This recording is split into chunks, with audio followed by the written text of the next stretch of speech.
여러분 안녕하십니까. 강신업 변호사입니다. 중국 산둥성에서 걸려온 전화.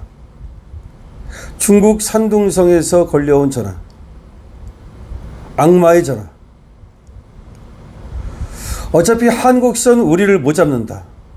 참 이놈들 정말 지긋지긋합니다. 우리가 중국을 싫어하지 않을 수가 없어요. 지금 혐중 감정, 중국을 싫어하는 감정, 그리고 반중 감정, 이거는 충분히 근거가 있습니다. 보이스피싱, 또 리딩방 피싱, 하여튼 수많은 피싱. 그 악마의 전화가 65%가 중국 산둥성에서 걸려온답니다. 수사의 사각지대에 숨은 범죄 조직, 당하고도 아야소리 한번 못하는 이 피싱, 너무나 충격적이고 너무나 비참하고 너무나 끔찍한 겁니다. 이들은 말이죠, 아무런 죄의식 없이 전혀 흔적도 남기지 않고 돈을 빼앗아 갑니다. 강도가 문제가 아닙니다. 절도가 문제가 아닙니다. 이 피싱이야말로 대한민국 돈을 다 빨아가는, 빨대를 꽂고 마치 흡입을 하듯이 이렇게 돈을 빼앗아가는 엄청난 범죄입니다. 한국에 걸려오는 보이스피싱 전화 100통 중 65통은 중국 산둥성에서 발신된 것으로 파악됐습니다. 100통 중에 65통이 중국발 피싱 전화는 전체 해외 피싱 전화 가운데 약 94%를 차지했고, 그중 70% 가까이가 산둥성 동부 연안에서 집중적으로 발생하고 있습니다. 94%. 전체 피싱 전화 가운데 94%가 중국에서 옵니다. 그리고 약 70%가 산둥성에서 옵니다. 한국 사막이 국경을 넘지 못하는 사이 범죄 조직들은 현지 공안의 이목을 피해서 중국 동부 연안의 그늘에서 덩치를 불리고 있습니다. 특히 중국의 근거지를 든 보이스피싱 조직은 대부분 중국인이 한국인을 고용하는 형태로 운영되고 있습니다. 이 한국인 놈들이 중국인들한테 고용돼서 거기 가서 한국 사람들 피 빨아먹고 기생하고 있는 겁니다. 조직 운영에 필요한 자본력은 물론 공안 수사를 피해갈 수 있는 인적 네트워크를 갖춘 중국인에게 한국인 조직원들이 기대는 구조입니다. 중국 놈들과 한국 놈들이 같이 공모해서 한국 사람들을 빨아먹고 있는 겁니다. 매일경제 보도를 보면 한국을 표적으로 삼고 있는 중국 내 보이스피싱 조직이 활개치고 있는 산둥성 내 대표적 도시로는 칭다오, 웨이하이, 이엔타이 등이 꼽힌답니다. 칭다오, 웨이하이, 이엔타이, 이런데 그 거머리 범죄 조직이 기생하고 있다는 거죠.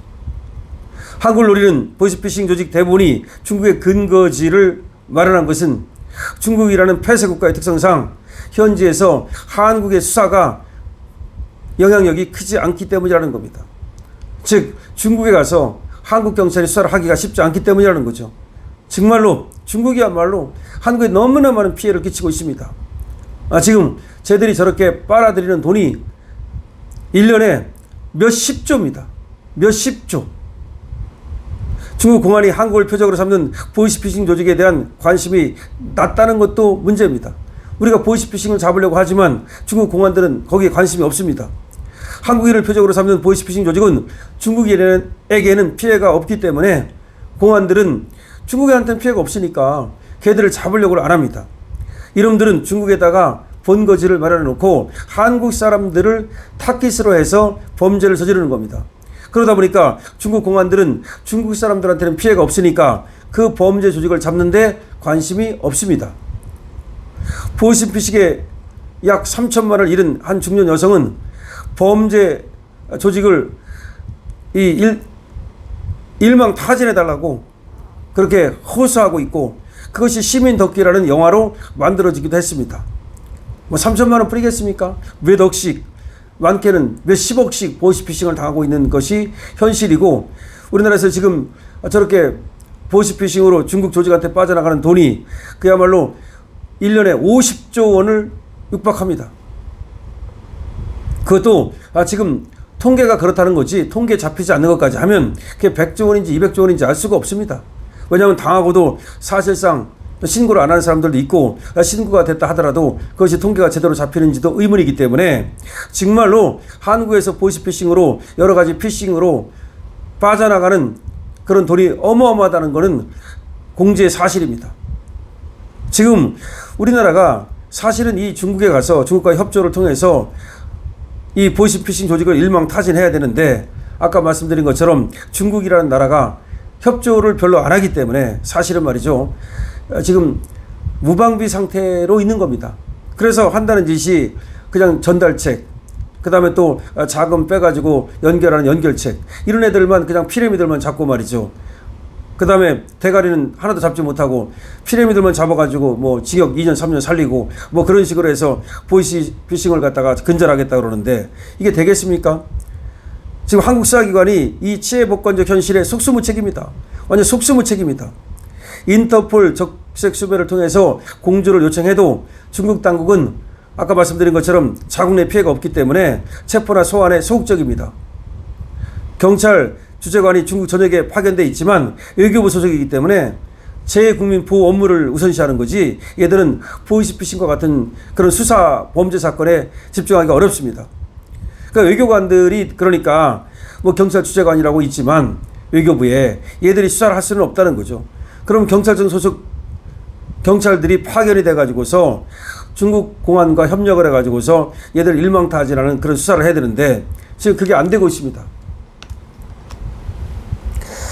저는 말이죠, 이 변호사를 하면서 보이스피싱을 당한, 그리고 또 이렇게 저렇게 사기를 당한 그런 사람들을 예를 수없이 많이 접하게 됩니다. 물론 리딩방 사기도 있고, 또 보이스피싱 사기도 있고, 문자 피싱 사기도 있고, 사기도 너무나 지금 수법이 발달해가지고 지금 걷잡을 수가 없습니다. 심지어 카드 시키셨죠 그래가지고 자기가 카드를 시켰는지 안 시켰는지 궁금하고 잘 모르잖아요. 그럼 일단 갖고 오시죠 그러면 그게 바로 사기의 시작입니다. 뭐 말할 필요가 없습니다. 너무나 지금은 그 수법이 발달해가지고 뭐 어리석은 사람만 당하고 순진한 사람만 당하는 게 아닙니다. 아무리 제 똑똑한 사람도 말이죠, 아차하면 당합니다. 아차하면 당합니다. 그러니까 안 똑똑해서 당하는 것이 아니라 아차하고 약간 정신을 안 차리면 바로 당합니다. 그만큼 지금 보이스피싱은 대한민국 전역에 하나의 이것이 똥덩어리처럼 퍼져 있고 마치 암덩어리처럼 퍼져 있습니다.